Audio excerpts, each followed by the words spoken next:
Assalamualaikum warahmatullahi wabarakatuh. Alhamdulillah wassalatu wassalamu ala ibni Abdillah ma ba'du. Para sahabat bisikan di langit yang dirahmati oleh Allah Subhanahu wa taala dimanapun kalian berada, semoga tetap dalam perlindungan Allah Subhanahu wa taala. Amin amin Allahumma amin. Hari ini saya masih ada waktu lowong atau waktu nyantai. Agak bawa tripod juga ini untuk membuat video.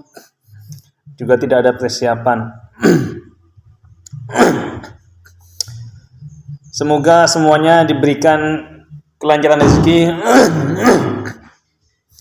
kesehatan badan, sehat walafiat. Amin amin Allahumma amin.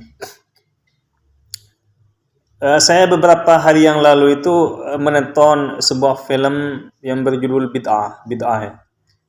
Itu adalah film Malaysia yang tokoh utamanya adalah seorang bernama Walid.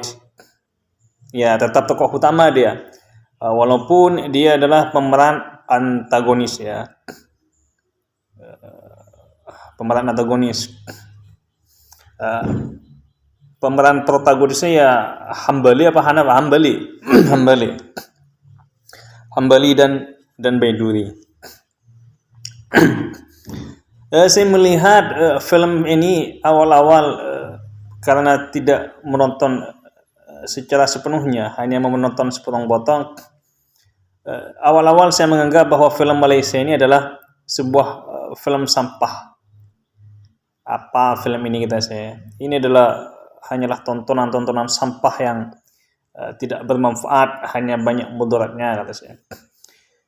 Karena memang di sana tokoh agama yang bernama seorang Walid dikit-dikit berbicara tentang saya didatangi Rasulullah, pernikahan ini disaksikan oleh Rasulullah, sehingga kalau orang tidak menonton filmnya tersebut secara selesai, secara utuh, maka akan menganggap film tersebut adalah suatu film sampah.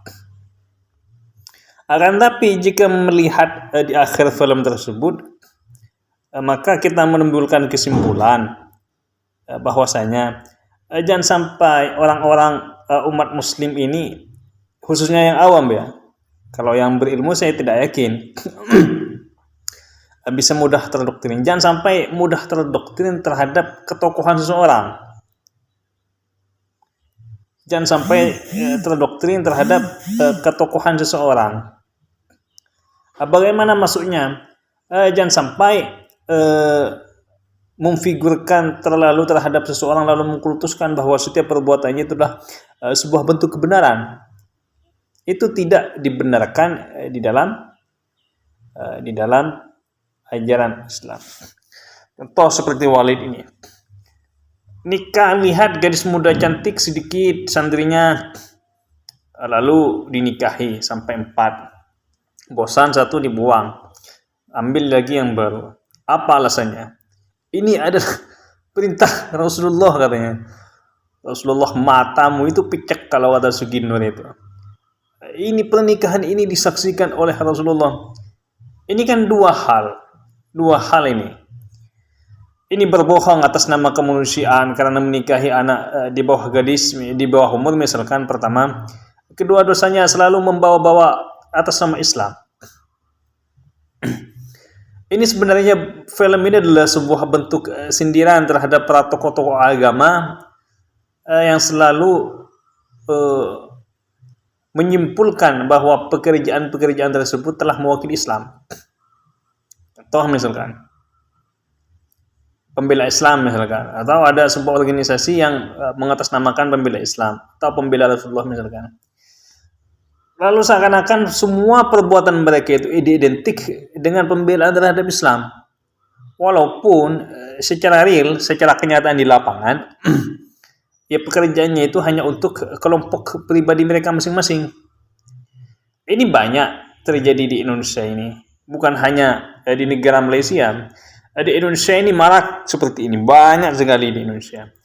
Pekerjaan-pekerjaan tokoh agama yang seperti ini mengkultuskan dirinya bahwa dirinya mewakili sebuah kebenaran, mewakili tentang sebuah agama. Ini banyak di Indonesia ini. Sehingga apa yang terjadi? hal-hal seperti ini telah mencederai agama Islam itu sendiri dan membuat malu umat muslim yang lain.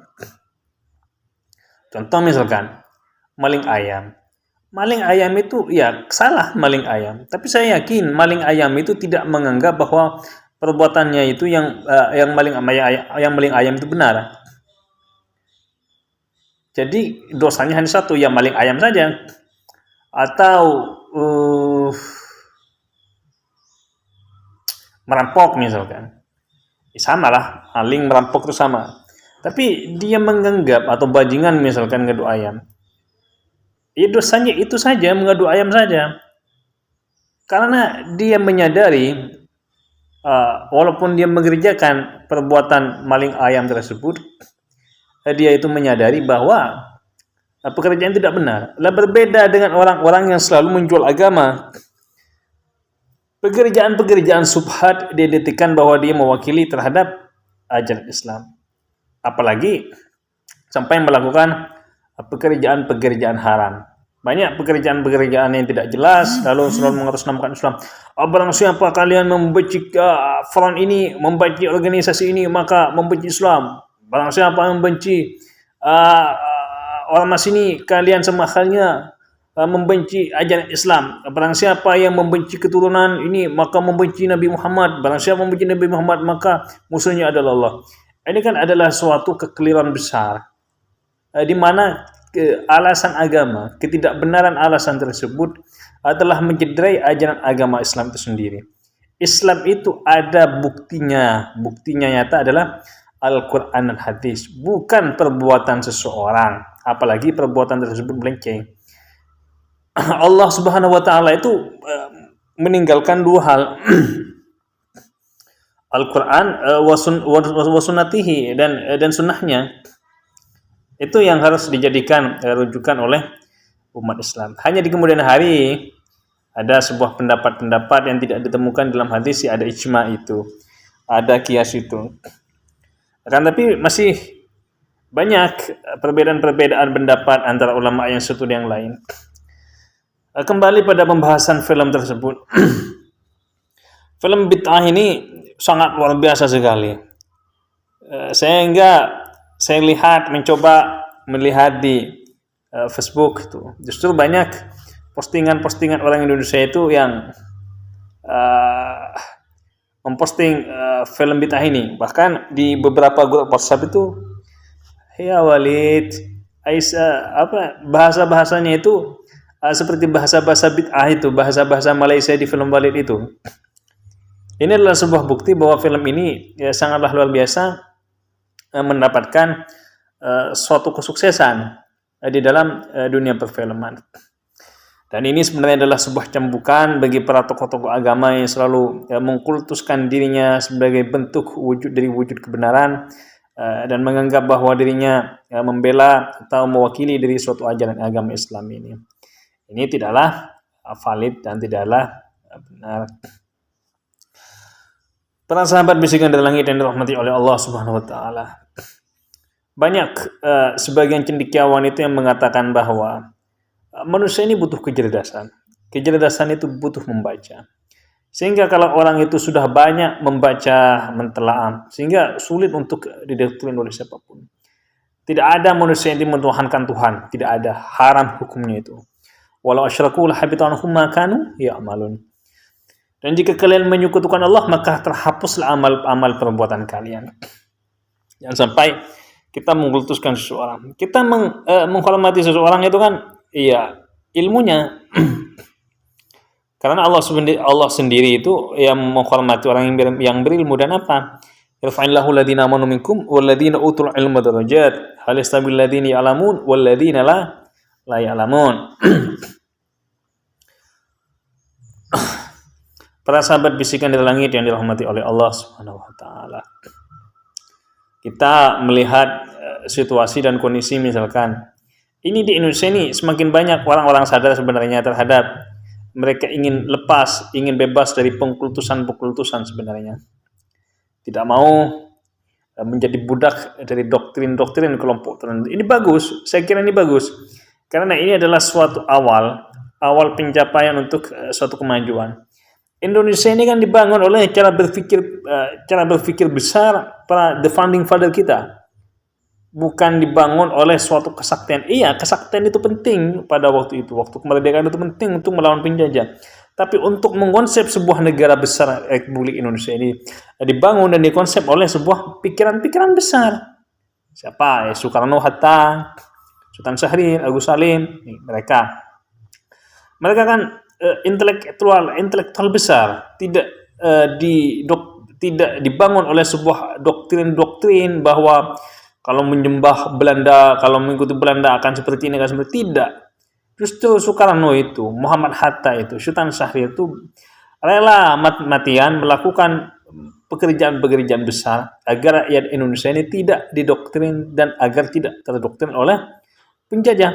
Kalau dulu kan penjajahannya secara fisik, kalau sekarang kan dijajah melalui spiritual yang kadang-kadang tidak masuk akal dan tidak sesuai dengan ajaran Islam. Ini kan parah hal-hal seperti ini, kan bahaya hal-hal seperti ini. Seharusnya orang-orang yang mengerti agama itu ya menjelaskan agamanya dan mempraktikkan agamanya pada masyarakat muslim ini dengan sesuai dengan ajaran Islam. Bukan membuang sabda-sabda langit, firman-firman langit, yaitu berupa Al-Quran atau sabda-sabda Nabi, lalu diganti dengan doktrin-doktrin untuk kepentingan-kepentingan dan untuk kemuliaan-kemuliaan dirinya sendiri atau kemuliaan-kemuliaan kelompok. Ya, saya kira film Bid'ah itu film yang sangat luar biasa saya kira. Dan ketika saya lihat ternyata yang jadi pemeran wali itu memang aktor-aktor sungguhan. Memang dari muda, dari kecil ya jadi aktor. Sehingga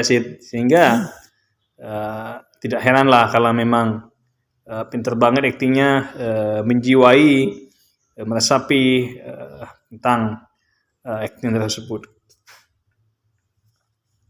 Kita bahas di lain hari lagi bagaimana doktrin-doktrin itu harus disadarkan, jangan sampai saudara kita yang sesama dan umat muslim itu mudah didoktrin oleh sebuah kelompok ormas yang mengatasnamakan agama, tapi justru nilai-nilainya atau praktek-prakteknya tidak berdasarkan pada ajaran agama. Wallahu alam.